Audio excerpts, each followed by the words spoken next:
Autre drame de la route à Gemep-sur-Meuse. Un camion s'est retourné sur une voiture, ne laissant aucune chance à son conducteur qui est décédé. Sur place, Vincent Jamoul et Gilles Gingler. Lorsque les pompiers arrivent sur le lieu de l'accident, la voiture est complètement coincée en dessous du camion. Son occupant, un homme d'une 60aine d'années, est toujours conscient.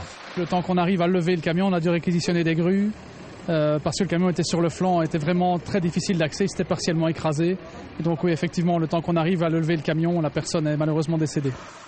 100 mètres plus loin, l'explication de l'accident. Une première collision entre cette voiture et le camion. Il a essayé d'éviter une voiture qui apparemment s'engageait sur la route et il a donné un coup de volant et il s'est retrouvé sur la bande d'en face. Le chauffeur du camion est indemne. Sa remorque, une citerne de 25 000 litres de mazout, est éventrée sur une bonne partie de sa longueur. Au total, 10 000 litres s'échappent par les avaloirs et risquent de polluer la Meuse. Le terrain entre la route et la Meuse est d'une complexité assez dense. Automatiquement, on a su colmater la nappe de mazout et par ce fait, on a su la récolter avant qu'elle arrive en Meuse. Une partie du mazout s'est infiltrée dans le revêtement de la route. Il devra être remplacé sur plusieurs dizaines de mètres. Le sol va percoler pendant des mois et des mois.